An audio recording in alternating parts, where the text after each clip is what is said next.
Students हमारे पास question है जी कि prove the given statements by analysis and synthetic method, यानी जो हमारे पास एक क्वेश्चन है, if a over b equals c over d, prove that ac minus 2b square over b equals c square minus 2bd over d।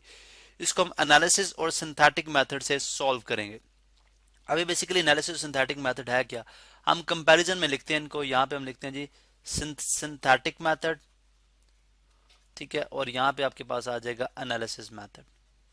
अब ये basically comparison में जाके हम इसको सॉल्व करेंगे। अब एनालिसिस मेथड है क्या, एनालिसिस मेथड ये है कि जब आप अननोन से जब आप अननोन से, यहाँ पे मैं लिखता हूं जी कि अननोन से नोन की तरफ जाते हैं, अननोन से नोन की तरफ जाएंगे, ठीक है, तो वो आपके पास एनालिसिस मेथड। एनालिसिस बेसिकली होता है जब आप चीज़ों का जो है वो पोस्टमार्टम करते हैं, इन अदर वर्ड्स यानी एक एक चीज़ को जो है वो खंगालते हैं, एक एक चीज़ को देखते हैं, ठीक है। जैसे एक मोबाइल है, इसका एनालिसिस करेंगे तो आप देखेंगे कि इसके अंदर कौन कौन से जो है पुर्जे लगे हुए हैं, किस किस जगह पे लगे हुए हैं, ठीक है, उनका क्या फंक्शन है। जब आपने इस तरह से किया तो वो उसका पूरा एनालिसिस आ जाएगा, ठीक है।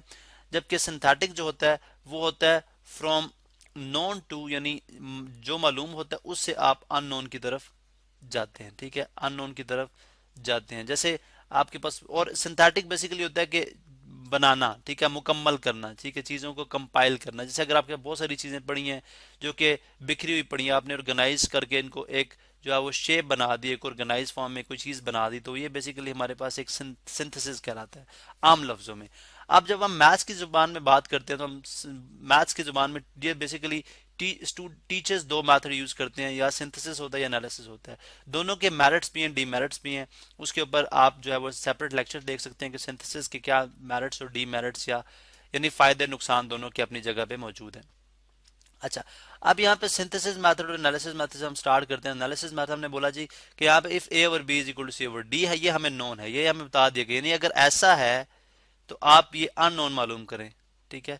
अब अगर आप देखें, अगर हम नोन से अननोन की तरफ जाते हैं, ठीक है, तो वो हमारे पास क्या कहलाता है, सिंथेटिक मेथड। यानी यहाँ पे हम सपोज करेंगे कि इफ फर्स्ट स्टेप होगा if A over B is equal to, बल्कि मैं उस तरह से लिखता हूँ, if A over B fraction की प्रॉपर फॉर्म में सी ओवर डी के इक्वल है, ठीक है।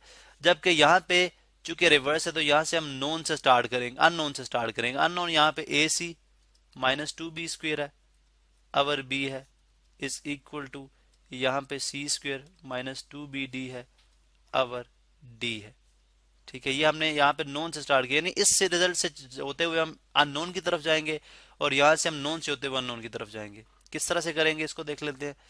अब यहाँ पे दोनों के देखें, यहाँ पे मैं नेक्स्ट स्टेप मेरे पास होगा जी, अगर मैं सिंथेटिक की बात करता हूँ तो मैं कहता हूँ जो नेक्स्ट स्टेप ये है कि सब्ट्रैक्टिंग सब्ट्रैक्टिंग यानी सब्ट्रैक्टिंग, मैं यहाँ पे लिखता हूँ जी कि subtracting two B over C, two B over C from both sides, from यानी ये इक्वेशन वन है, ठीक है, फ्रॉम बोथ साइड्स। यानी इसकी इसके अंदर जो है वो स्टूडेंट्स ज्यादा क्रैमिंग से काम लेते हैं, नहीं रट्टे से काम लेते हैं। आपको लॉजिक चीजों की कम मिलती है कि लॉजिक उसकी क्या होगी, यानी आप अपने जो है जो रीजनिंग के लॉजिकल जो एबिलिटी होती है, स्किल होता है, वो आपका इसमें डेवलप नहीं होता। आपने सिंपली बोला जी कि टू बी ओवर सी को दोनों साइड से सब्ट्रैक्ट करें, ए ओवर बी, यहाँ से भी हमने माइनस टू बी ओवर सी सब्ट्रैक्ट किया, और इसी तरह सी ओवर डी, यहाँ से भी हमने माइनस टू बी ओवर सी जो है वो सब्ट्रैक्ट कर दिया। अब यहाँ पे अगर आप देखें, जब आप एनालिसिस में आते हैं तो एनालिसिस में आप ये कहते हैं जी कि एनालिसिस में हम इस तरह से करेंगे कि हम क्रॉस मल्टीप्लाई करते हैं। क्रॉस मल्टीप्लाई की हमें रिड्यूस करना है, सॉल्व करना है, ए ओवर बी और सी ओवर डी की फॉर्म में लेके आना है। इसको इधर मल्टीप्लाई करेंगे और इसको इधर मल्टीप्लाई करेंगे, तो ये हो जाएगा B into A C minus two B square, ठीक है, और यहाँ पे हो जाएगा B into C square minus two B D. ये जो है वो ज्यादा लॉजिकल है as compare to analysis method, लेकिन ये डिफिकल्ट है, यानी ये ज्यादा सोच विचार या जो है वो गौर व फिक्र पे ज्यादा जो है स्टूडेंट को लेके आता है। अगर आप देखें तो यहाँ पे हमने कोई चीज नई इंट्रोड्यूस नहीं की, यहाँ पे हमने एक नया जो है वो नई टर्म इंट्रोड्यूस कराई है, टू बी ओवर सी, जो कि जिसकी लॉजिक नहीं है, लेकिन यहाँ पे हमने कोई नई टर्म जो है वो इंट्रोड्यूस नहीं की। अब नेक्स्ट क्या, हम इसको सॉल्व करते हैं, ठीक है। नेक्स्ट स्टेप हमारा यहाँ पे होगा, यहाँ पे हम इसको सॉल्व कर लेते हैं। पहले आप डिस्ट्रीब्यूटिव लॉ के तहत आप जानते हैं कि ये मल्टीप्लाई हो जाएंगे, ये हो जाएगा जी ए बी सी, यानी यहाँ पे मैं लिख देता हूँ इसको, ये बन जाएगा हमारे पास ए बी सी, ठीक है, और यहाँ पे ये बन जाएगा हमारे पास जी, सॉरी ये डी था, हमने यहाँ पे बी लिख दिया। ये बेसिकली यहाँ पे हमारे पास, इसको मैं यहाँ पे रिमूव करता हूँ जी, ये हमारे पास जो है वो डी है, क्योंकि बी उसके साथ मल्टीप्लाई हुआ था। ये हमारे पास डी है, तो ये आ जाएगा ए सी डी, उसके बाद minus two B square D, यानी ये डी दोनों के साथ मल्टीप्लाई होगा अकॉर्डिंग टू डिस्ट्रीब्यूटिव लॉ। इस तरह यहाँ पे भी ये बी सी स्क्वेयर हो जाएगा, ये हो जाएगा minus two B square D, ये चीज आ जाएगी। ठीक है, अब इसी तरह से यहाँ पे जो नेक्स्ट स्टेप होगा वो कुछ इस तरह से होगा कि हम इसको सॉल्व करेंगे। सॉल्व करने के लिए आप जानते हैं कि डिनोमिनेटर्स इक्वल करने पड़ेंगे। इसका डिनोमिनेटर चूंकि इसका बी है, इसका सी है, तो हम दोनों के डिनोमिनेटर से इक्वल कर सकते हैं कि इसको हम सी से मल्टीप्लाई करा दें, ऊपर भी और नीचे भी, यानी न्यूमरेटर और डिनोमिनेटर की भी, और इसको बी से मल्टीप्लाई करा दें। ठीक है, इधर भी और इसी तरह से यहाँ पे भी। इसी तरह से इसको यहाँ पे हम सी से मल्टीप्लाई कराएंगे, चूंकि इसका डिनोमिनेटर सी है और इसका डी है, तो ये दोनों एक दूसरे पे मल्टीपल नहीं है, यानी नहीं हो सकते डिवाइड, तो इसलिए हम क्रॉस मल्टीप्लाई, क्रॉस फॉर्म में, यानी डी वाले को यहाँ पे मल्टीप्लाई कराएंगे ऊपर नीचे, और सी वाले को यहाँ पे कराएंगे। तो ये हमारे पास हो जाएगा जी C A over C B minus two B square over B C is equal to C square over C D, sorry यहाँ पे सी डी लिखते हैं यहाँ पे जी, C D minus two B D over C D.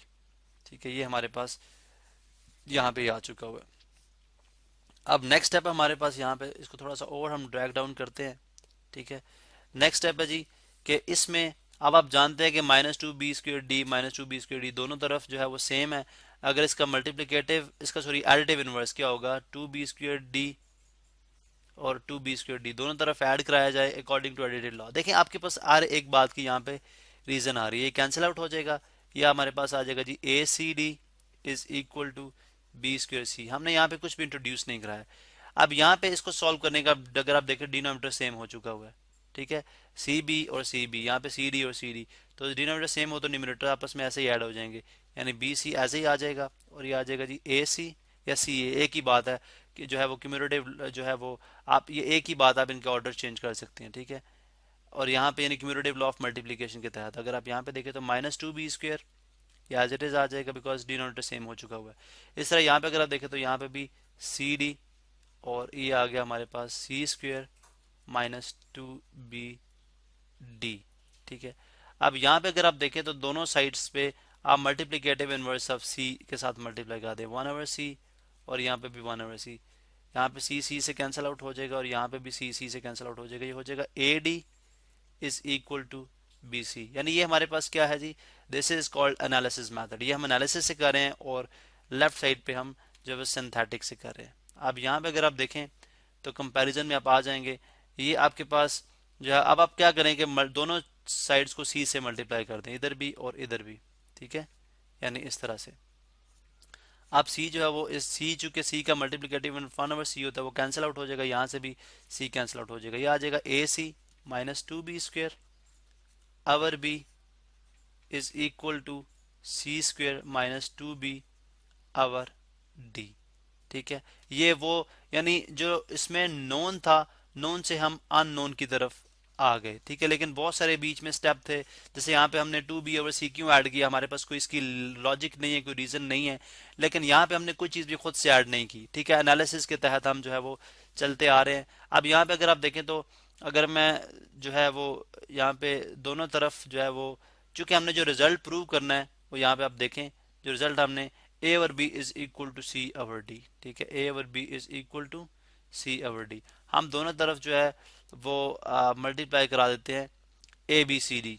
ठीक है, या बल्कि हम जो ऐसे करते हैं, बी यहाँ पे चूंकि मल्टीप्लाई हो रहा है वो इस तरफ आके डिवाइड हो जाएगा, ए ओवर बी आ जाएगा। ठीक है, और डी इधर मल्टीप्लाई हो रहा है, इस तरफ आके डिवाइड हो जाएगा। या सिंपल ये रूल होता है कि आप जो है वो पहले आप बी का मल्टीप्लिकेटिव इनवर्स दोनों तरफ कर लें।